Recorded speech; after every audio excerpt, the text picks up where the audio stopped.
Hi all. അപ്പോൾ എല്ലാവർക്കും ഐ+ന്റെ ഹൃദയം നിറഞ്ഞ ഓണാശംസകൾ. അപ്പോൾ നമുക്ക് നേരെ ഡിസ്കഷനിലേക്ക് പോകാം അല്ലേ. ഓണമാണെങ്കിലും നമ്മൾക്ക് അതിനോടൊപ്പം തന്നെ നമ്മളുടെ പഠനവും കൊണ്ടുപോകണം. അപ്പോൾ നമുക്ക് നേരെ കൊമേഴ്സിന്റെ കുറച്ച് ക്വസ്റ്റ്യൻസ് ഒന്ന് ഡിസ്കസ് ചെയ്താലോ? ഓക്കെ. സോ പ്രീവിയസ് ഇയേഴ്സിലൊക്കെ ചോദിച്ചിട്ടുള്ള, അതുപോലെ നെറ്റിനും സെറ്റിനും ഒക്കെ ചോദിച്ചിട്ടുള്ള കുറച്ച് ക്വസ്റ്റ്യൻസ് ആണ് നമ്മൾ ഇന്ന് ഡിസ്കസ് ചെയ്യുന്നത്. സോ നമ്മളുടെ കൊമേഴ്സിന്റെ എല്ലാ ഏരിയാസിൽ നിന്നുമുള്ള ക്വസ്റ്റ്യൻസ് നമ്മൾ കവർ ചെയ്തിട്ടുണ്ട്. അപ്പോൾ നമുക്ക് ഫസ്റ്റ് ക്വസ്റ്റ്യൻ നോക്കാം. ഒരു അസേർഷൻ റീസണിങ് ആണ് ചോദിച്ചിട്ടുള്ളത് അല്ലേ. സോ അസേർഷൻ എന്താണ്? Lien is the right to retain possession of goods and refuse to deliver them to the buyer until the price due in respect of them is paid or tendered. Reason എന്താ പറയുന്നത്? An unpaid seller in possession of goods sold is entitled to exercise his lien on the goods where the goods have been sold without any stipulation as to credit. അപ്പോൾ ഈ ഒരു അസോർഷൻ റീസണിന്റെ options നമുക്ക് already അറിയാം അല്ലേ. ഈ ഒരു രീതിയിലായിരിക്കും നമുക്ക് എക്സാംസിന് വരുന്നത്. Both A and R are correct and R is the correct explanation of A. അതുപോലെ തന്നെ വരുന്നുണ്ട് both A and R are correct but R is not the correct explanation of A. Then A is true but R is false. A is false but R is true. അപ്പം നമുക്ക് നോക്കാമല്ലേ ഈ ഒരു ക്വസ്റ്റ്യനെ പറ്റിയിട്ട്. Lean എന്ന് പറഞ്ഞാൽ എന്താണ്? നമ്മൾ കോൺട്രാക്റ്റിലൊക്കെ നോക്കുമ്പോൾ അല്ലെങ്കിൽ നമ്മുടെ ലോയിൽ നോക്കുമ്പോൾ ലീൻ എന്ന് പറയുന്നത് എന്താണ്? Right to retain the possession എന്നാണ് ഉദ്ദേശിക്കുന്നത്. Right to retain the possession. ആ ഒരു ഗുഡ്സിന്റെ പൊസഷൻ നമ്മുടെ കയ്യിൽ തന്നെ വെക്കാനുള്ള അവകാശമാണ് നമ്മൾ ലീൻ എന്ന് പറയുന്നത്. So lien is the right to retain possession of goods and refuse to deliver them. നമ്മൾക്ക് ഈ ഒരു അൺപെയ്ഡ് സെല്ലറിനെ പറ്റിയിട്ടാണ് ഇവിടെ പറയുന്നത്. ആരാണ് അൺപെയ്ഡ് സെല്ലർ? നമ്മളൊരു ഗുഡ്സ് വിറ്റു അല്ലേ. ഗുഡ്സ് വിറ്റിട്ട് അതിന്റെ പൈസ, സെയിൽ പ്രൈസ് നമുക്ക് ഇതുവരെ കിട്ടിയിട്ടില്ലെങ്കിൽ ആ ആളെ നമുക്ക് എന്ത് പറയാം? ആ പൈസ കിട്ടിയിട്ടില്ലാത്ത ആ ഒരു സെല്ലറിനെ അൺപെയ്ഡ് സെല്ലർ എന്ന് പറയാം. അപ്പോൾ ഇവിടെ ലീൻ എന്ന് പറയുന്നത് എന്താണ്? Right to retain the possession of goods and refuse to deliver them to the buyer until the price due in respect of them is paid. Price കിട്ടുന്നത് വരെ ആ ഒരു ഗുഡ്സിന്റെ പൊസഷൻ ആ ഒരു സെല്ലറുടെ കയ്യിൽ തന്നെ വെക്കാനുള്ള റൈറ്റ് ആണ് ലീൻ എന്ന് പറയുന്നത്. അസേർഷൻ എ കറക്റ്റ് ആണ് അല്ലേ. എ കറക്റ്റ് ആണ്. ഇനി ബി എന്ന് പറയുന്നത് അല്ലെങ്കിൽ റീസൺ എന്താണ് പറയുന്നത്? Unpaid seller in possession of goods sold is entitled to exercise his lien on goods where the goods have been sold without any stipulation as to credit. ഒരു unpaid സെല്ലർക്ക് ഈ ഒരു ലീൻ എക്സസൈസ് ചെയ്യണമെങ്കിൽ, ആ ഒരു right കിട്ടണമെങ്കിൽ, അതായത് ഈ ഒരു ഗുഡ്സിന്റെ പൊസഷൻ റീറ്റെയിൻ ചെയ്യാനുള്ള റൈറ്റ് കിട്ടണമെങ്കിൽ ആ ഗുഡ്സ് എങ്ങനെ ആയിരിക്കണം വിറ്റത്? Without any stipulation as to credit. കടത്തിന് എന്ന് പറഞ്ഞിട്ടായിരിക്കരുത് വിറ്റത്. കടത്തിനെന്ന് പറഞ്ഞ് വിറ്റാൽ പിന്നെ നമുക്ക് ഈ പറഞ്ഞ രീതിയിൽ അൺപെയ്ഡ് സെല്ലർ എന്ന് പറയാൻ പറ്റില്ല. പക്ഷെ ആ ഒരു കടത്തിന് വിറ്റിട്ട് ആ ഒരു ക്രെഡിറ്റ് ടേം എക്സ്പയർ ചെയ്ത് കഴിഞ്ഞാൽ നമുക്ക് അൺപെയ്ഡ് സെല്ലർ എന്ന് പറയാം.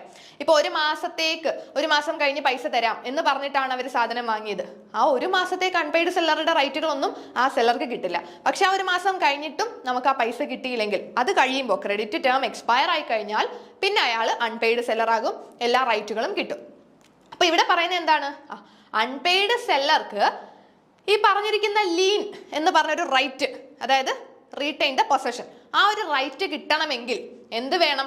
ആ ഗുഡ്സ് വിറ്റത് without any stipulation as to credit. കടത്തിനെന്ന് പറഞ്ഞായിരിക്കരുത്. കടത്തിനെന്ന് പറഞ്ഞാൽ നമ്മളൊരു സാധനം ഒരാൾക്ക് വിറ്റിട്ട് പിന്നീട് നമുക്ക് ആ സാധനം തിരിച്ചു വാങ്ങിക്കൊണ്ട് വരാനോ നമ്മുടെ കയ്യിൽ അതിന്റെ പൊസഷൻ വെക്കാനോ ഒന്നും പറ്റില്ല. കടത്തിനായിരിക്കരുത് വിറ്റത്. Without any stipulation to credit ആണെങ്കിൽ മാത്രം അൺപെയ്ഡ് സെല്ലർക്ക് ഈ പറഞ്ഞിരിക്കുന്ന റൈറ്റ് ഓഫ് ലീൻ കിട്ടുന്നുണ്ട്. അപ്പൊ ഇവിടെ റീസണും കറക്റ്റ് അല്ലേ? യെസ്. അപ്പോൾ both A and R are correct and R is the correct explanation of A. Option A ആണ് ഇവിടുത്തെ കറക്റ്റ് ആൻസർ ആയിട്ട് വരുന്നത്. എയും അസേർഷനും ശരിയാണ്, റീസണും ശരിയാണ്, അതുപോലെ തന്നെ കറക്റ്റ് എക്സ്പ്ലനേഷനുമാണ് അല്ലേ കൊടുത്തിട്ടുള്ളത്. ഓക്കെ, നമുക്ക് നെക്സ്റ്റ് ഒരു ക്വസ്റ്റ്യൻ നോക്കാം. ഓക്കെ, ഇതും നമുക്കൊരു 2 സ്റ്റേറ്റ്മെന്റ്സ് ആണ്.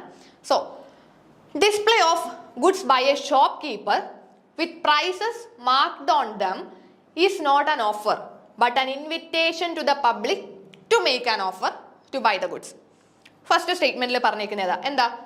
നമ്മൾ ഈ ഒരു ഗുഡ്സ് ഒക്കെ ഡിസ്പ്ലേയിൽ വെക്കാറുണ്ട് അല്ലേ. നമ്മൾ കടകളിലൊക്കെ പോകുമ്പോൾ ഡിസ്പ്ലേയിൽ കുറെ സാധനങ്ങൾ ഇരിക്കും. ഈ ഒരു ഡിസ്പ്ലേയിൽ പ്രൈസ് അതിൽ മാർക്ക് ചെയ്തേക്കും. ചിലപ്പോൾ നമ്മൾ കാണാം 50% ഡിസ്കൗണ്ടിലുണ്ട്, അല്ലെങ്കിൽ 599, 199 എന്നൊക്കെ പറഞ്ഞിട്ട് പ്രൈസ് അതിൽ മാർക്ക് ചെയ്ത് വെച്ചേക്കും ആ ഗുഡ്സിൽ. So it is not an offer but an invitation to the public to make an offer to buy the goods. അപ്പൊ ഈ ഒരു പ്രോഡക്റ്റുകളിലൊക്കെ ഡിസ്പ്ലേക്ക് വെച്ചേക്കുന്ന പ്രൊഡക്റ്റുകളിൽ പ്രൈസ് മാർക്ക് ചെയ്ത് വെച്ചിരിക്കുന്നത് ഒരു ഓഫർ അല്ല, ഒരു ഇൻവിറ്റേഷൻ ടു ഓഫർ ആണ്. ഇൻവിറ്റേഷൻ ടു ഓഫർ, അതായത് ഓഫർ എന്താണ്, ഇൻവിറ്റേഷൻ ടു ഓഫർ എന്താണെന്ന് ഡിഫറൻഷിയേറ്റ് ചെയ്ത് പഠിച്ചു വെക്കേണ്ടതായിട്ടുണ്ട്. ഓഫർ എന്ന് പറയുമ്പോൾ പല ടൈപ്പ് ഓഫർ നമ്മൾ പഠിച്ചിട്ടുണ്ട്. ജനറൽ ഓഫറും സ്പെസിഫിക് ഓഫറും സ്റ്റാൻഡിങ് ഓഫറും അങ്ങനെ പല പല ടൈപ്പ് ഓഫേഴ്സ് നമ്മൾ പഠിച്ചിട്ടുണ്ട് അല്ലെ. ഓഫറുകളെല്ലാം ടൈപ്സും കൂടി പഠിച്ചു വെച്ചേക്കുക. അപ്പൊ ഇവിടെ പറഞ്ഞേക്കുന്നത് ഈ ഒരു ഡിസ്പ്ലേയിൽ വെച്ച പ്രൊഡക്റ്റുകളിൽ പ്രൈസ് മാർക്ക് ചെയ്ത് വെച്ചേക്കുന്നത് ഒരു ഓഫർ അല്ല. അതായത് ആ കമ്പനി അല്ലെങ്കിൽ നമ്മൾ റോഡിൽ കൂടെ നടന്നു പോകുമ്പോൾ കടയിൽ ഇങ്ങനെ ഡിസ്പ്ലേയിൽ സാധനങ്ങൾ വെച്ചിരിക്കും അല്ലെ. അപ്പോൾ ഡിസ്പ്ലേയിൽ വെച്ചേക്കുന്ന ഒരു പ്രൊഡക്റ്റിൽ പ്രൈസ് ഇങ്ങനെ എഴുതി വെച്ചേക്കും. അതിനർത്ഥം ആ ഒരു കടക്കാര് നമുക്കൊരു ഓഫർ തരുവാണെന്നാണോ? അല്ല. അങ്ങനെ വെച്ചിരിക്കുന്നത് ഒരു ഇൻവിറ്റേഷൻ ടു ഓഫർ ആണ്. അതായത് നമ്മൾ പോയി ഒരു ഓഫർ അവർക്ക് കൊടുക്കണം അല്ലേ. നമ്മൾ ഓഫർ കൊടുക്കാനുള്ള ഒരു ഇൻവിറ്റേഷൻ മാത്രമാണത്. സോ ഇവിടെ പറഞ്ഞിരിക്കുന്നത് ഡിസ്പ്ലേയിൽ പ്രൊഡക്റ്റുകൾ വെച്ചിരിക്കുന്നതിൽ പ്രൈസ് മാർക്ക് ചെയ്തിരിക്കുന്നത് ഒരു ഓഫർ അല്ല, but an invitation to public. ഒരു അങ്ങോട്ട് പോയി ഒരു ഓഫർ കൊടുക്കാൻ ഒരു ഇൻവിറ്റേഷൻ. നമ്മൾ റോഡിൽ കൂടി പോകുമ്പോൾ കടയിൽ പ്രോഡക്റ്റിലൊക്കെ പ്രൈസ് കാണുമ്പോൾ നമ്മൾ വിചാരിക്കത്തില്ലേ, അതിന് 100 രൂപയുള്ളോ അല്ലെങ്കിൽ 500 രൂപയുള്ളല്ലോ. അപ്പൊ നമ്മൾ ആ കടയിലോട്ട് കയറിയിട്ട് ചോദിക്കും അല്ലേ. അപ്പൊ നമ്മൾ അങ്ങോട്ട് ഒരു ഓഫർ കൊടുക്കുകയാണല്ലേ. അപ്പോൾ ആ പ്രൈസ് അവർ വെച്ചത് എന്താണ്? അവർ നമുക്ക് തന്ന ഓഫർ അല്ല, ഇൻവിറ്റേഷൻ ടു ഓഫർ ആണ്. നമ്മൾ അങ്ങോട്ട് കയറി ചെല്ലാനൊരു ഇൻവിറ്റേഷൻ മാത്രമാണ്.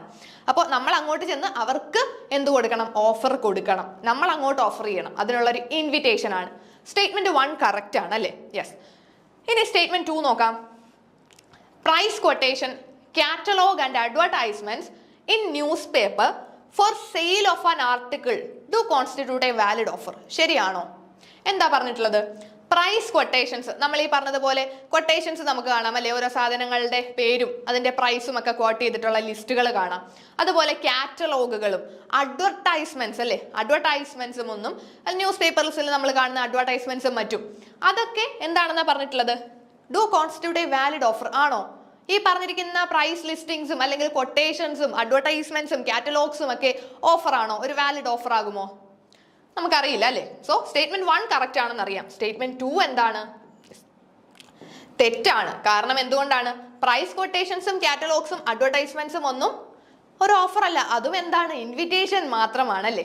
അത് ഈ പ്രൈസ് കൊട്ടേഷൻസും അഡ്വർടൈസ്മെന്റ്സിനെയും ഒന്നും നമുക്ക് ഓഫറിൽ എന്ത് ചെയ്യാനായിട്ട് പറ്റില്ല, കണക്കാക്കാനായിട്ട് പറ്റില്ല. അതും ഒരു ഇൻവിറ്റേഷൻ ടു ഓഫർ ആണ്. So statement 1 is correct, 2 is incorrect. അതാണ് നമ്മൾക്ക് ഇവിടെ ആൻസർ ആയിട്ട് വരുന്നത്. So okay. സോ നമുക്കറിയാം ഈ ഒരു പ്രൈസ് ക്വട്ടേഷൻസ് എന്ന് പറയുമ്പം നമ്മൾ നേരത്തെ ഫസ്റ്റ് സ്റ്റേറ്റ്മെന്റ് 1 പറഞ്ഞ പോലെ തന്നെയാണ് അല്ലേ. സ്റ്റേറ്റ്മെന്റ് 1 നമ്മൾ പറഞ്ഞു പ്രോഡക്റ്റിലൊക്കെ പ്രൈസ് മാർക്ക് ചെയ്തേക്കുന്നു. അതുപോലെ തന്നെയാണ് പ്രൈസ് ക്വട്ടേഷൻസ്. നമ്മൾക്കൊരു കമ്പനിയുടെ ഒക്കെ കാറ്റലോഗ് കിട്ടാറുണ്ട് അല്ലേ. കാറ്റലോഗിനകത്ത് അവരുടെ പ്രൊഡക്റ്റുകളുടെ പേരും അതിന്റെ പ്രൈസസും നമുക്ക് കാണാം. സോ ഇതൊന്നും ഒരു ഓഫർ അല്ല. നമ്മുടെ സ്റ്റേറ്റ്മെന്റ് 2 പറഞ്ഞിരിക്കുന്നത് അതെല്ലാം ഒരു വാലിഡ് ഓഫർ ആണെന്നാണ്. പക്ഷേ അവിടെയും ഇൻവിറ്റേഷൻ ടു ഓഫർ മാത്രമാണ്, അതും ഒരു ഓഫർ അല്ല. So statement 1 is correct, 2 is incorrect. Okay, നമുക്ക് നെക്സ്റ്റ് ക്വസ്റ്റ്യൻ നോക്കാം. Which of the following sections of Companies Act 2013 facilitate amalgamation, absorption and reconstruction of companies? Companies ആക്ടിൽ നിന്നുള്ള ക്വസ്റ്റ്യൻ ആണ് അല്ലേ. ഇവിടെ എന്താ ചോദിച്ചിട്ടുള്ളത്? Amalgamation, absorption and reconstruction. ഇതിനെ പറ്റിയിട്ട് കമ്പനീസ് ആക്ട് 2013 ഏത് സെക്ഷനിലാണ് പറയുന്നത്? ഓപ്ഷൻസ് ഉണ്ട്. 319, 320, 410, 502. ഇതിൽ ഏത് സെക്ഷൻ ആണ്? Option A 319. 319ലാണ് നമ്മളുടെ കമ്പനീസ് ആക്ടിന്റെ സെക്ഷൻ 319 പറയുന്നതാണ് amalgamation, absorption and reconstruction of companies. അങ്ങനെയാണെങ്കിൽ ബാക്കി സെക്ഷൻസ് ഒക്കെ എന്താണ് കോൺസ്റ്റിറ്റ്യൂട്ട് ചെയ്യുന്നത്?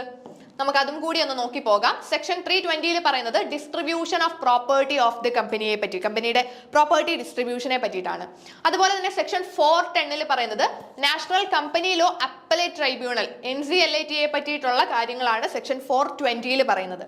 Then section 502 appointment of liquidator, ലിക്വിഡേറ്ററിന്റെ അപ്പോയിന്റ്മെന്റ്സിനെ പറ്റിയിട്ടുള്ള കാര്യങ്ങളാണ് സെക്ഷൻ 502 പറയുന്നത്. സോ ഇതും നിങ്ങൾ പ്രോപ്പർ ആയിട്ട് ഈ സെക്ഷൻസ് ഒന്ന് പഠിച്ചു വെച്ചേക്കണം.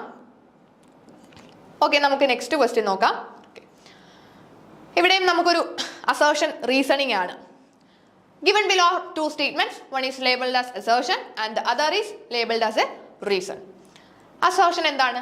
Cross listing can potentially increase the stock price and lower the cost of capital. Cross listingനെ പറ്റിയിട്ടാണ്.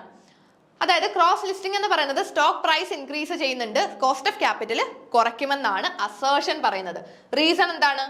Cross listing facilitate wider stock ownership and expands investor base for a firm stock. അതായത് ഈ ഒരു സ്റ്റോക്ക് ഓണർഷിപ്പ് കുറച്ചും കൂടി wider ആക്കാനും അതുപോലെ തന്നെ ഇൻവെസ്റ്റർ ബേസ്, നമ്മൾ ഈ പറഞ്ഞതുപോലെ തന്നെയാണ്, ഇൻവെസ്റ്റർ ബേസ് കുറച്ചും കൂടി വൈഡൻ ആക്കാനും ഒക്കെ ഈ ഒരു ക്രോസ് ലിസ്റ്റിംഗ് ഹെൽപ്പ് ചെയ്യുന്നുണ്ട്. അതാണ് നമ്മളുടെ റീസണിലും പറഞ്ഞിട്ടുള്ളത്. ക്രോസ് ലിസ്റ്റിംഗ് എന്താണ് എന്നറിയില്ലെങ്കിൽ അതും കൂടി ഒന്ന് നോക്കി വെച്ചേക്കുക. ഇവിടെ നമുക്ക് ശരിയാണല്ലേ, ഓപ്ഷൻ എ ആണ് കറക്റ്റ് ആയിട്ട് വരുന്നത്. അതായത് both assertion and reason are correct, then R it's the correct explanation of A. Cross listing എന്ന് പറയുന്നത് നമ്മളുടെ സ്റ്റോക്ക് പ്രൈസ് ഇൻക്രീസ് ചെയ്യാനും അതുപോലെ തന്നെ കോസ്റ്റ് ഓഫ് ക്യാപിറ്റൽ കുറയ്ക്കാനും ഒക്കെ ഹെൽപ്പ് ചെയ്യുന്നുണ്ട്. ബിക്കോസ് ക്രോസ് ലിസ്റ്റിംഗ് എന്ന് പറയുന്നത് നമ്മളുടെ ഓണർഷിപ്പ് ഒന്ന് വൈഡൻ ആക്കാൻ അതുപോലെ തന്നെ ഇൻവെസ്റ്റർ ബേസ് എക്സ്പാൻഡ് ചെയ്യാനും ഹെൽപ്പ് ചെയ്യുന്നുണ്ട്. സോ ഇവിടെ നമ്മൾക്ക് രണ്ട് സ്റ്റേറ്റ്മെന്റ്സും കറക്റ്റ് ആണ്. സോ ക്രോസ് ലിസ്റ്റിംഗ് എന്ന് പറഞ്ഞാൽ എന്താണ്? Strategic financial move that allow companies to expand their investor base and enhance liquidity by listing their share on multiple stock exchange. അവിടെയാണ് ശ്രദ്ധിക്കേണ്ടത്. ക്രോസ് ലിസ്റ്റിംഗ് എന്ന് പറഞ്ഞാൽ എന്താണ്? ഒരു കമ്പനി അവരുടെ സ്റ്റോക്ക് അല്ലെങ്കിൽ ഷെയറുകളെ മൾട്ടിപ്പിൾ സ്റ്റോക്ക് എക്സ്ചേഞ്ചസിൽ ലിസ്റ്റ് ചെയ്യുന്നതാണ് ക്രോസ് ലിസ്റ്റിംഗ്. സോ ഇങ്ങനെ ലിസ്റ്റ് ചെയ്യുന്നത് വഴി അവരുടെ ഒരു ഇൻവെസ്റ്റർ ബേസ് എക്സ്പാൻഡ് ചെയ്യാനും ലിക്വിഡിറ്റി എൻഹാൻസ് ചെയ്യാനും ഒക്കെ ഹെൽപ്ഫുൾ ആയിരിക്കും. So advantages to cross listing include having share in multiple time zone, boosting liquidity and providing access to fresh capital. അപ്പോൾ ക്രോസ് ലിസ്റ്റിംഗ് എന്താണെന്നൊന്ന് പ്രോപ്പറായിട്ട് നോക്കി വെച്ചേക്കാം. ഓക്കെ, നമുക്ക് നെക്സ്റ്റ് ഒരു ക്വസ്റ്റ്യൻ നോക്കാം. What is leverage? എന്താണ് ലിവറേജ്? ലിവറേജിനെ പറ്റിയിട്ടൊക്കെ ഓൾറെഡി നിങ്ങൾ ഒരുപാട് പഠിച്ചു വെച്ചിട്ടുണ്ടായിരിക്കും അല്ലേ. ലിവറേജ് എന്ന് പറയുന്നൊരു ടേം നമ്മൾ ഫിനാൻഷ്യൽ മാനേജ്മെന്റിലും ക്യാപിറ്റൽ ബജറ്റിങ്ങിലും ക്യാപിറ്റൽ സ്ട്രക്ചറിലും ഒരു തിയറീസിലും ഒക്കെ നമ്മൾ ഒരുപാട് ഉപയോഗിക്കുന്നതാണല്ലേ ലിവറേജിനെ പറ്റിയിട്ട്. So the concept of leverage state that till a certain point debt is not considered to be full fledged liability. നമ്മളുടെ ഓപ്ഷൻ എയിൽ ലിവറേജിനെ പറ്റിയിട്ട് പറയുന്നതാണ്. ദെൻ ഓപ്ഷൻ ബി ഒന്ന് വായിച്ചു നോക്കാം. Leverage is referred to as particular technique that is set to use debt instead of fresh equity in the process of purchasing an asset. ഒരു asset purchase ചെയ്യുന്ന സമയത്ത് നമ്മൾ ഇക്വിറ്റിക്ക് പകരം ഡെറ്റ് യൂസ് ചെയ്യുന്നതിനെയാണ് ലിവറേജ് എന്ന് പറയുന്നത് എന്നാണ് ഓപ്ഷൻ ബിയിൽ പറയുന്നത്. ദെൻ സി എന്താണ്? Leverage is the increase in revenue per share for relation. ആണോ? ലിവറേജ് എന്ന് പറഞ്ഞാൽ increase in revenue per share ആണോ? അല്ല, നമ്മൾ ലിവറേജിനെ പറ്റി അങ്ങനെയൊന്നും അല്ലേ പഠിച്ചിട്ടുള്ളത്. Then option D, leverage is use to portray an ideal situation in case of a capital structure. ഈ ഒരു ഓപ്ഷൻസ് വായിച്ചു നോക്കുമ്പോൾ നമുക്ക് ഏറ്റവും സ്യൂട്ടബിൾ ആയിട്ട് ഏതാണ് തോന്നുന്നത്? ഓഫ് കോഴ്സ് ഓപ്ഷൻ ബി ആണല്ലേ. Leverage is referred to as a particular technique that set to use debt instead of fresh equity. ലിവറേജ് എന്ന് പറഞ്ഞാൽ നമ്മളുടെ ടോട്ടൽ ക്യാപിറ്റൽ സ്ട്രക്ചറിലുള്ള ഡെറ്റ് പോർഷനെ ആണല്ലേ നമ്മൾ ലിവറേജിൽ കൊണ്ട് ഉദ്ദേശിക്കുന്നത്. സോ ഇവിടെ നമ്മളൊരു അസറ്റ് പർച്ചേസ് ചെയ്യുന്ന സമയത്ത് ഇക്വിറ്റി ഷെയറുകൾ അല്ലെങ്കിൽ ഫ്രഷ് ഇക്വിറ്റി യൂസ് ചെയ്യാതെ നമുക്ക് എന്ത് ചെയ്യാം? ലിവറേജ്, അതായത് ഡെറ്റ് ക്യാപിറ്റൽ യൂസ് ചെയ്യുന്നതിനെയാണ് ഈ ഒരു ലിവറേജ് എന്നൊരു ടേം കൊണ്ട് ഉദ്ദേശിക്കുന്നത്. ഓക്കെ, സോ നമ്മൾ ഇത്രയും ക്വസ്റ്റ്യൻസും നമ്മളുടെ കഴിഞ്ഞ വർഷങ്ങളിലായിട്ട് ചോദിച്ച പ്രീവിയസ് ഇയറിൽ നിന്നുള്ള ക്വസ്റ്റ്യൻസ് ആണ് നമ്മൾ ആഡ് ചെയ്തിട്ടുള്ളത്. സോ നിങ്ങൾ ഒന്നും കൂടി പ്രോപ്പറായിട്ട് പഠിക്കുക. ഓണമാണ്, ഓണത്തിന്റെ ആഘോഷങ്ങൾക്കൊപ്പം പഠിത്തവും നിങ്ങൾ മറക്കണ്ട. സോ എല്ലാവർക്കും ഒന്നും കൂടി all the best. Thank you.